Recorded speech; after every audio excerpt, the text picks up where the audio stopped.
What's going on, pistachios? It is January 22nd. It's a Monday, 2024. And just an update on all things. I haven't really made a ton of insane progress, but just some epiphanies or realizations that I'm just firing me up more. I started to go back to the gym a little bit more frequently, or at least make some kind of consistent effort. One that's simple enough for me to do, but still challenging enough to actually get some consistency in. So for now, I'm just going to develop the habit of showing up. And for me, what that really means is I've got a 106-pound kettlebell, and what I'm doing is doing a 10-minute, every minute on the minute swing exercise. So 10 swings every minute for 10 minutes. So in total, 100 swings, and that will, be my workout. So quite a bit of volume now that I think about it, but that's gonna do a lot for me. I definitely sit a ton throughout the day, and I do a lot of lazy work. I'm on calls or I'm typing stuff on the computer all day. So I don't really get up and move around a lot as much as I'd want. So the research I'm doing suggests that kettlebell swings, there's a ton of exercises. I could do squats, I could do bench press, I could do pull-ups, dips, whatever.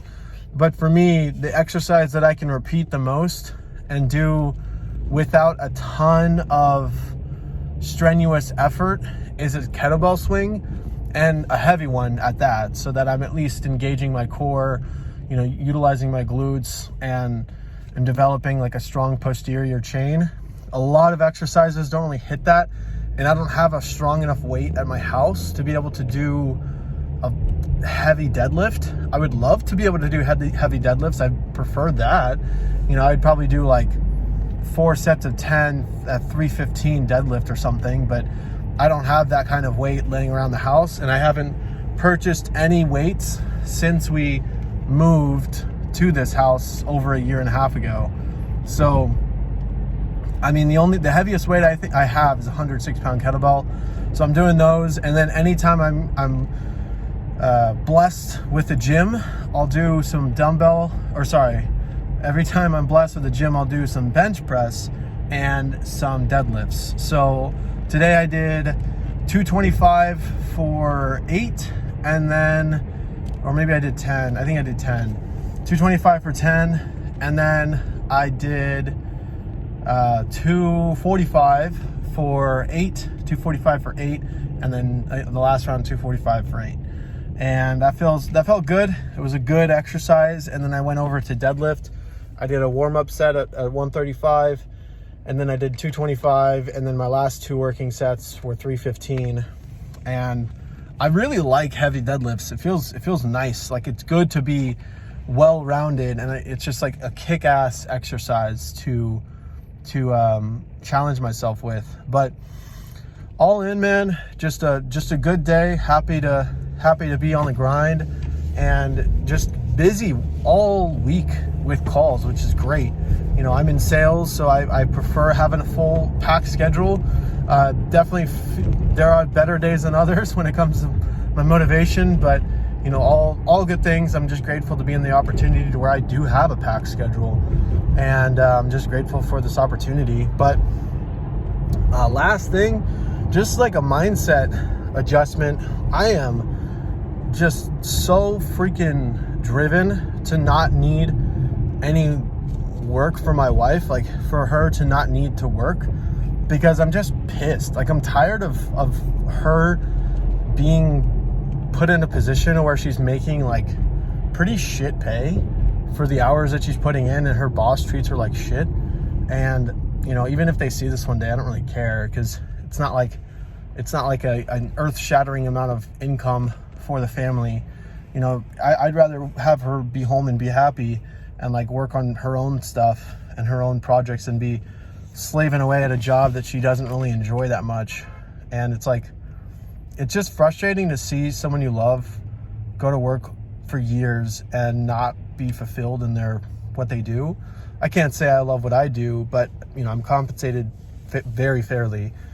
But it just sucks to see someone you love so much put in so much time, energy, effort, and like, you know, mental focus on something and somebody and some company that doesn't really value her back. Like, she makes decent money hourly, but she probably works like, I don't know, 3 to 4 hours a day at that. Some days she might get like 6, but just like, man, the feeling we're gonna have when we have a fully paid off mortgage, we're not even close to there yet.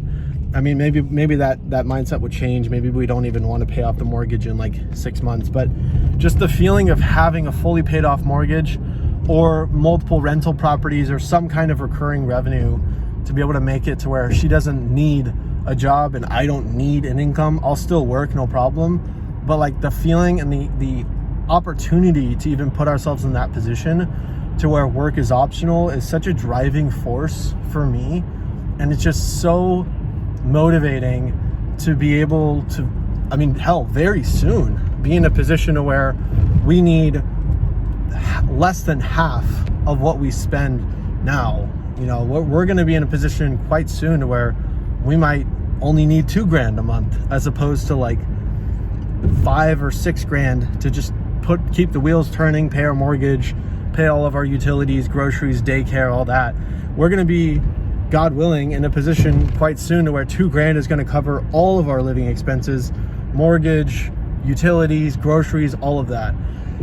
And God willing, you know, if we're rocking and rolling with our income, we might even be able to buy a house cash for $100,000 or maybe under $100,000, and that will be a very good property for where we're gonna be. And you know, if God allows it, then that's what will happen. But I'm in a position now where I'm just so driven by the feeling of my wife going into work one day, and if she gets, you know, if her boss loudmouths her, my wife can just be like, you know, I don't actually need this at all right now. So, you know, you can find someone else to do what I do. Good luck with that. And she's she's an awesome person. She's very skilled and very knowledgeable at what she does. But the harsh reality is that most companies don't give a shit about you. Like, you're nothing more than a number to them. I've been able to work in amazing places, and I'm working with an amazing company right now where I don't feel like that. But I've been in some shitty work environments where the second I left, they already had someone lined up and interviewing like that same day. And that is just a crazy experience, to be so devalued to the point where you're nothing more than a number. And I hate that for her, you know. So that's just a mental journal thought. That's really the main purpose of this video. But you know, I wonder if I'm the only one out there that feels this way. If anyone else out there is feeling what I'm feeling, just let me know. But just leave a comment below, subscribe. If you haven't already, check out my YouTube, my website, financialfreedomandme.com. That's where I document my journey more in a blog format. And that would be amazing if you could join the pistachio community. It's my last name's Piccioni, so the pistachios are just my community that I'm slowly but surely building. But thank you so much for watching, and God bless. Stay tuned, and just remember, if you can't win the game, change the rules. If you can't change the rules, ignore them. So God bless. Stay tuned.